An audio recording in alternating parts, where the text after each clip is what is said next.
Good morning જય Shri Krishna dear students.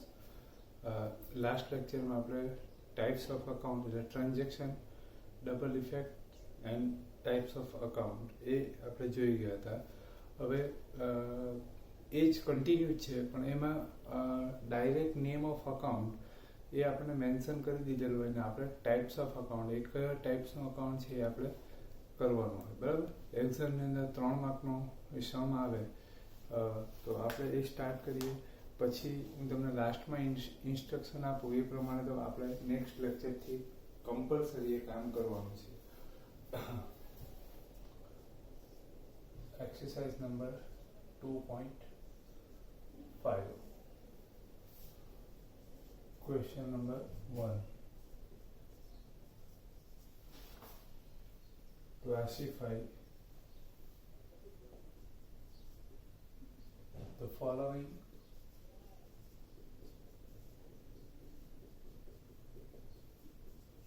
accounts.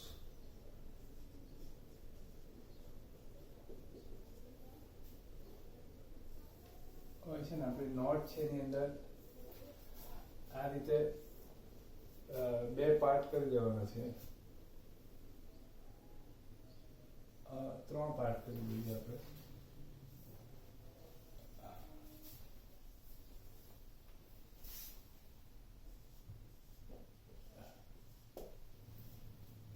Name of account,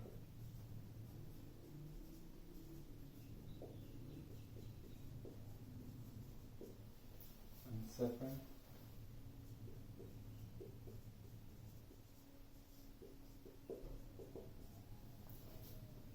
types of account.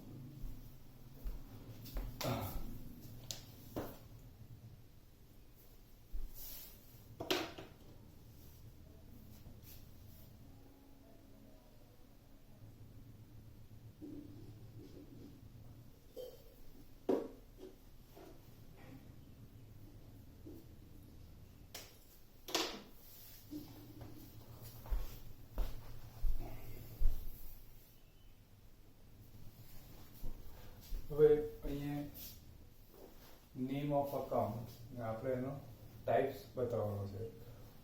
First purchase account.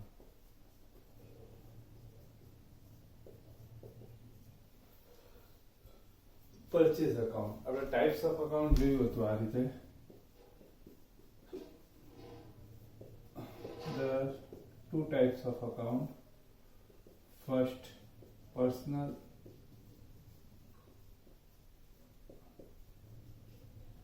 impersonal.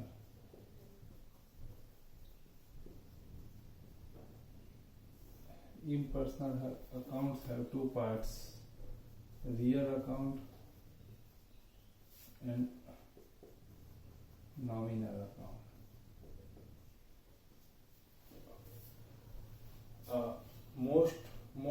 Most important parts, આ બહુ અગત્યનો part છે. આમાં એક જે અકાઉન્ટ છે એના ટાઈપ્સ આપણને ખબર કમ્પલસરી હોવા જોઈએ.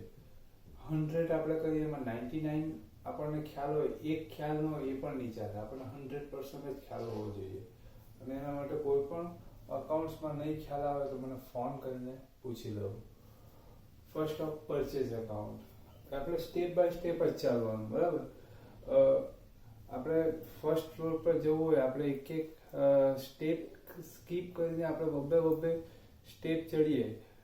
ફાઇનલ જે રિઝલ્ટ આવે સેમ જ હશે. તમે 1 by 1 સ્ટેપ કરશો કે પછી બબ્બે કૂદીને ચડશો. તો બબ્બે કૂદીને ચડશો તો ટાઈમ બચશે, પણ ઉપર ગઈને તમારે પાછો રેસ્ટ લેવો પડશે, પછી તમે તમારું કામ કરી શકો. જ્યારે 1 by 1 ચાલતા રહેશો તો તમારું કન્ટિન્યુ રહેશે, અટકવું નહીં પડશે. બરાબર, એટલે સ્ટેપ બાય સ્ટેપ પહેલા પર્સનલ છે કે ઇમ્પર્સનલ છે એ જોવાનું, પછી ઇમ્પર્સનલ હોય તો રિયલ કે નોમિનલ એ જોવાનું. ઓકે, પરચેસ ડેફિનેશન આપણે જોઈ ગયા હતા પરચેસની ફર્સ્ટ ચેપ્ટરમાં. પરચેસ એટલે જેનો આપણે બિઝનેસ કરતા હોય એ ગુડ્સ થશે. બરાબર, અને એ ગુડ્સ જ્યારે આપણે પરચેસ કરીએ ત્યારે એને આપણે ગુડ્સ પરચેસની જગ્યાએ એનું શોર્ટ ફોર્મ પરચેસ લખીશું. Purchase is a legal or live person? No. So purchase is impersonal account. we can purchase or sell, so real account and can't nominal account. purchase word જ છે બરાબર, એટલે purchase sell થશે એટલે કયો account? real account. Number 2, sales account. Sales is a legal or live person? No. So sales is impersonal account.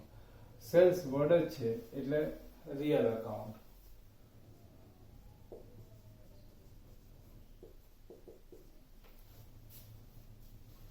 Number 3,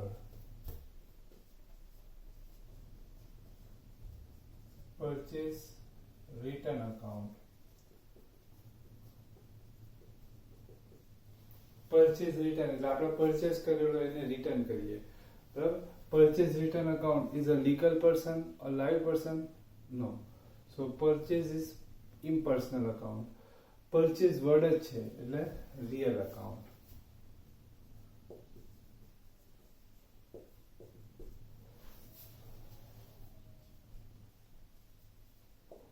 sales return account. Sales return is a live person like us. આપણા જેવી live person છે નથી. legal person છે like Bank of Baroda, AB School? No. So purchase sales return is an impersonal account. Sales word જ છે under sales એટલે real account. ફરી પાછું આની આઈડેન્ટિફિકેશન શોર્ટમાં કહી દઉં. પર્સનલ અકાઉન્ટની અંદર આપણા જેવા લાઈવ પર્સન અને લીગલ પર્સન આવશે. એ સિવાયના જે બધા ખરા એ બધા ઇમ્પર્સનલ અકાઉન્ટની અંદર આવશે. ઇમ્પર્સનલ અકાઉન્ટની અંદર પરચેસ કે સેલ થશે તો રિયલ અકાઉન્ટ, પરચેસ કે સેલ નહીં થશે તો nominal account. Number 5, cash account. Cash is a live person? No. Legal person? No. So cash is impersonal account. Cash નું purchase sell નહીં થશે, પણ by cash we can purchase or sell. So cash is real account.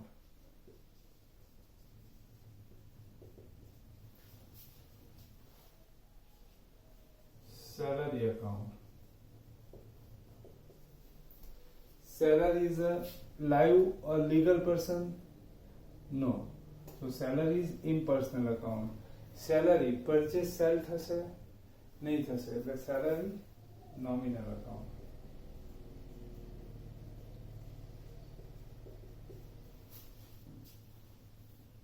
Number 7, wages account. Wages is a legal or live person? No. So wages is an impersonal account. Wages we can't purchase or sell, so wages is nominal account.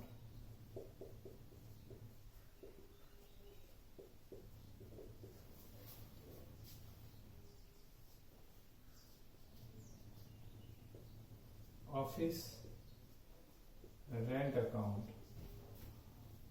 Office rent. Office rent is a legal or live person? No. So office rent is impersonal account. Office rent we can't purchase or sell, so office rent is nominal account.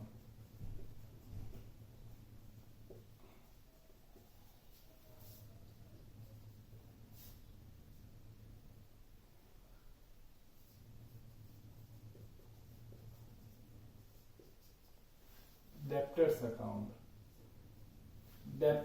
Debtors means આપણે definition first ચેપ્ટરમાં જોઈ ગયા હતા કે આપણે જુદા જુદા જે વ્યક્તિઓ હોય, પર્સન હોય, એને ક્રેડિટ પર સેલ કરેલું હોય, તો એ ક્રેડિટ પર સેલ કરેલું હોય તો બધા પાસેથી અમાઉન્ટ રિસીવેબલ થતી હોય, એટલે લેવાની થતી હોય.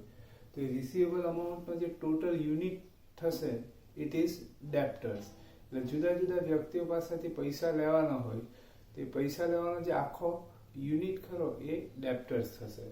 ઓકે, હવે અહીં આપણે આ નોટબુક છે બરાબર, એમાં ડિફરન્ટ ચેપ્ટર છે, પણ અહીં આપણે નોટનું નામ આપવું હોય આખી નોટનું ફર્સ્ટ પેજ પર આપણે શું નામ આપશું? Subject accountancy notebook. ઓકે, એ રીતના રિસીવેબલ અમાઉન્ટ હોય, અલગ અલગ વ્યક્તિઓને આપણે ક્રેડિટ પર સેલ કરેલું હોય, તે બધા પાસે પૈસા લેવાનો હોય, તે બધાના અકાઉન્ટ્સ આપણે લેજર બુકની અંદર રાખેલા હોય. પછી લેજર બુકને પહેલા પેજ પર નામ આપવું હોય તો શું અપાય? Receivable book or debtors book. Okay, એટલે ડેપ્ટર્સ મીન્સ જુદી જુદી વ્યક્તિઓ પાસે પૈસા લેવાનો હોય એનો આખો યુનિટ, ઇટ ઇઝ ડેપ્ટર્સ. બરાબર, debtors means receivable amount. Personal અકાઉન્ટની અંદર 3 વસ્તુ આવે, એ મેં સમજાવ્યું, પછી આપણે કેન્સલ કરેલું. પર્સનલ અકાઉન્ટની અંદર 3 વસ્તુ આવશે. લાઈવ પર્સન, અત્યાર સુધી આપણે આ 2 જોતા હતા. Second, legal person, and third one receivable or payable account. Payable, receivable કે payable amount હોય also include in personal account. એટલે આ 3 થી બીજું કોઈ વધારે આવશે નહીં.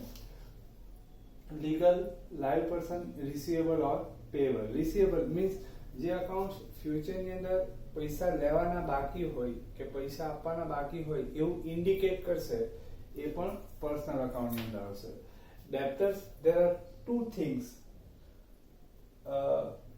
for debtors personal account. First, debtors is a unit for receivable amount.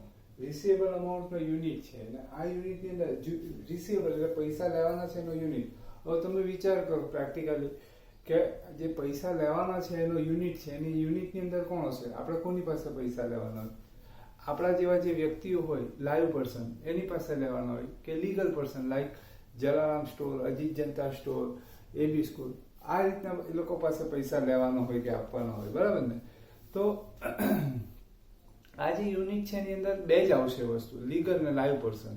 એ સિવાય ત્રીજું કોઈ ખરું? ત્રીજી કોઈ વસ્તુ કે કંઈ ખરું કે જેની પાસેથી આપણે પૈસા લેવાના થતા હોય? નહીં હોય. 2 જ વ્યક્તિઓ પાસે પૈસા લેવાના છે, આપણા જેવા લાઈવ પર્સન અને સેકન્ડ લીગલ પર્સન. બરાબર, એ પોઈન્ટ ઓફ વ્યૂ જોઈએ તો પણ debtors is a personal account, કારણ કે આ યુનિટની અંદર લીગલ અને લાઈવ પર્સન હશે, એટલે debtors is a personal account. Second thing, debtors means receivable amount. બરાબર, જુદી જુદી વ્યક્તિઓ પાસે પૈસા લેવાના હોય તે ડેપ્ટર્સ થશે. રિસીવેબલ અમાઉન્ટ એટલે ભવિષ્યમાં લેવાના બાકી છે. તમે વિચાર કરો, લેવાના કોની પાસે બાકી હોય? કોઈ આપણા જેવી જીવંત વ્યક્તિ કે નોંધાયેલી સંસ્થા પાસેથી હોય ને. આપણે કોઈ દિવસ એવું તો નથી કહેતા કે આ ઝાડમાં મેં ખાતર નાખ્યું છે તો એની પાસે મારે કેરી લેવાની છે એમ. બરાબર, ધારો કે કેરી નહીં આવે તો આપણે આંબાનું શું ઉખાડી લઈએ? કંઈ ઉખાડી નહીં લઈએ. બરાબર ને? પણ એની સામે કેસ પણ નહીં કરી શકીએ, કોઈ પણ નહીં કરી શકીએ. જ્યારે કોઈ વ્યક્તિને આપણે ઉધાર વેચવું હોય ને એ પૈસા નહીં આપે તો આપણે એનું ઉખાડી શકીએ, આપણે એને અગેન્સ્ટ લીગલ એક્શન લઈ શકીએ. બરાબર, એટલે રિસીવેબલ અમાઉન્ટ કોની પાસે હશે? કોઈ આપણા જેવી જીવંત વ્યક્તિ કે નોંધાયેલી સંસ્થા હશે એની પાસેથી જ લેવાની હશે. બરાબર ને? એટલે એ હિસાબે પણ જોઈએ તો receivable amount is a personal account.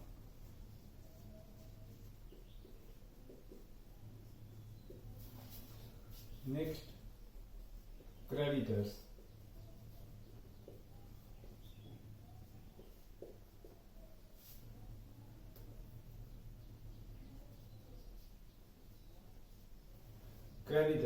Creditors means payable amount. એટલે આપણે જુદી જુદી વ્યક્તિઓને પૈસા ચૂકવવાના હોય તો એને ક્રેડિટર્સ થશે. તો આ વ્યક્તિઓને પૈસા ચૂકવવાના છે.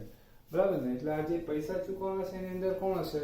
લીગલ ને live person. So creditors is personal account. Second thing, creditors means payable amount, and receivable and payable amount also include in personal account. Next,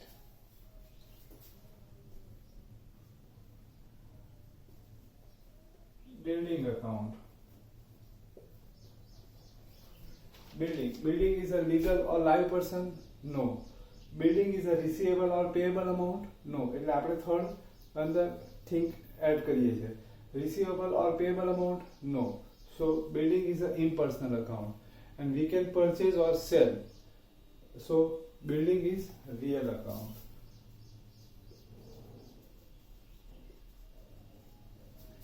Next, machinery account.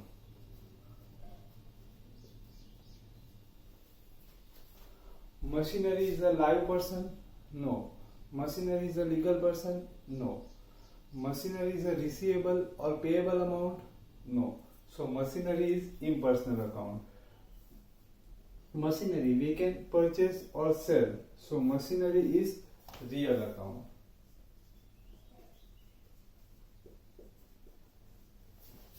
Next,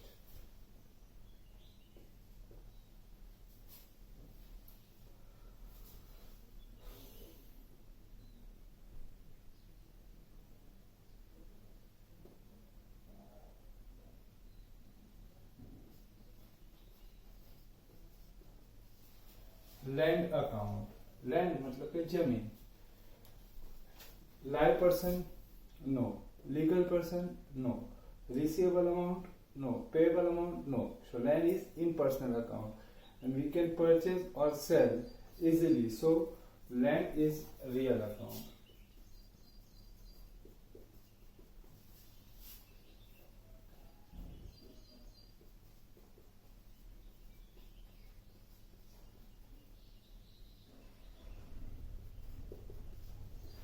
AB school account. AB school is a live person? No. Legal person? Yes. So AB school is a personal account.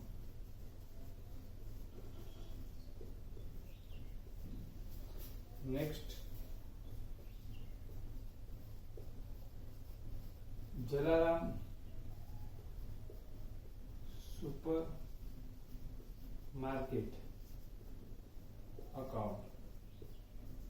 Jalaram supermarket, live person? No. Legal person?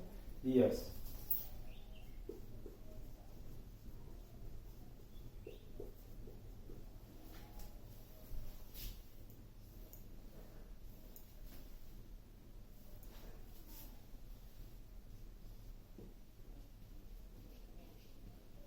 Bank of Baroda. Bank of Baroda is a live person? No. Legal person? Yes. So Bank of Baroda is personal account. Next,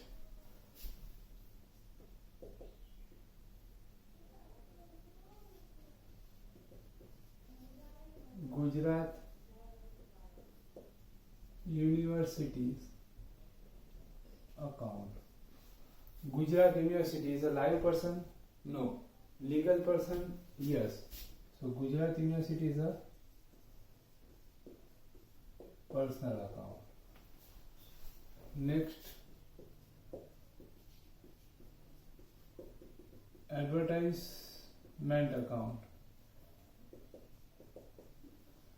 Advertisement is a live person? No. Legal person? No. Receivable or payable amount?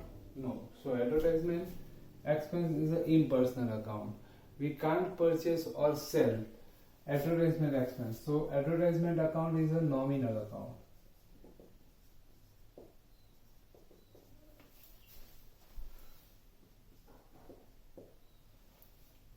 Next,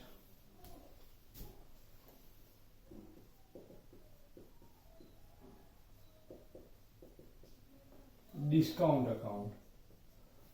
Discount is a live person? No. Legal person? No. Receivable or payable amount? No. So discount is impersonal account. Discount we can purchase or sell? No. So discount is nominal account. Discount થી કોઈ વસ્તુ આપણે purchase કે cell થશે, discount purchase કે cell નહીં થશે. અત્યારે કોઈ સ્ટોરમાં એવું લખ્યું કે 50% ઓફ, આપણે ત્યાં સ્ટોરમાં ગઈને એમ કે મને 50% ઓફ જોઈએ છે, તો એના માટે આપણે વસ્તુ પરચેસ કરીએ ત્યારે આપણને 50% ઓફ મળશે. પછી ડિસ્કાઉન્ટ લીધા પછી ડિસ્કાઉન્ટ આપણે કશે સેલ કરવું હોય તો થઈ શકે? નહીં થઈ શકે. ડિસ્કાઉન્ટ એ કોઈ વસ્તુ નથી. Okay, next, interest account. Interest is a legal or live person? No. Receivable or payable amount? No. So interest is in personal account and can't purchase or sell. So interest is nominal account. Okay. હવે આ રીતે નોટની અંદર લખવાનું છે same. આ ધ્યાન રાખજો, આ પાછળના પાને લખી દેજો. In personal account 3 thing include. First, live person, legal person, receivable amount or payable amount. Both are included in personal account. Other impersonal account. એ સિવાયના જે બધા ખરા એ બધા impersonal account. હવે આનાથી વિશેષ કંઈ આવશે નહીં. આટલું તમે બરાબર કરશો ને, અકાઉન્ટ્સ તમને ઓળખતા આવડશે ને, તો તમને કીધું 3 શબ્દની અંદર બધી જ વસ્તુ તમે શીખી જશો. પછી તો તમારામાં તાકાત જોઈએ તમે આનો કેટલો યુઝ કરો છો એ. બરાબર છે. આપણા પર ડિપેન્ડ હશે કે આપણે એને કેટલું યુઝ કરીએ અને કેટલું આપણે એને ઉપયોગમાં લઈએ. ઓકે, હવે આ બધું લખી લેવાનું છે. બીજું કે એક 100 પાનાની નોટ લઈ લેવાની મોટી, અને તેની અંદર આવી રીતના પાર્ટ કરી લેવાના. આટલા કોલમ રાખી લેવાના. Serial number, name of account અને ટાઈપ્સ ઓફ અકાઉન્ટ. ગુરુવારથી હું રોજ 5 અકાઉન્ટ આવી રીતના કોઈ બી 5 અકાઉન્ટ લખાવીશ. તે તમારે લખવાના. બરાબર. અને એ નોટની અંદર આ તો આપણું રેગ્યુલર કામ તો જે રેગ્યુલર નોટમાં છે એમાં ચાલુ જ રહેશે, પણ એ નોટની અંદર રોજ 5 હું લખાવીશ. એ તમારે લખવાના અને એની સામે એના ટાઈપ્સ ઓફ અકાઉન્ટ એટલે કયા ટાઈપનું અકાઉન્ટ છે એ લખવાનું. બરાબર. અને જાતે લખવાનું. રોજનું કેટલી 2 મિનિટનું કામ છે. રોજ 5 લખવાનું. આવી ગયેલું પાછું રિપીટ થાય તો એની ચિંતા નહીં કરવાની, પણ રોજ લખવાનું. બરાબર. હું ભૂલી જાઉં તો મેસેજ કરીને મને પૂછી લેવાનું કે સર આજે તમે પેલો 5 આપવાનું ભૂલી ગયા છે. રોજ 5 લખવાના. આવી ગયેલા પાછા રિપીટ થાય તો વાંધો નહીં. 5 માંથી તમને એક પણ નહીં આવડે તો મને ફોન કરીને પૂછી લેવાનું કે સર આ કયા ટાઈપનું અકાઉન્ટ ને આ ટાઈપનું જ અકાઉન્ટ કેમ આવે, આ પૂછી લેવાનું. બરાબર. એ 5 કરતા રહેજો. બરાબર. એ આપણને એની અસર બહુ બધી મોટી થશે. આ કામ આપણે 12th ની અંદર પણ કરવાનું છે. બરાબર. 12th ની અંદર કરવાનું છે એટલા માટે કહું છું કે ત્યાંથી તમને ખબર પડે કે આનું ઇમ્પોર્ટન્સ કેટલું છે. બરાબર. ટીપે ટીપે સરોવર ભરાય એવું આપણે સાંભળીએ ને, તો એ કેવી રીતના ભરાય તો તે આપણે સાબિત કરીશું. આ લખી લેવાનું અને ગુરુવારથી એક નોટ સાથે રાખવાની. બરાબર.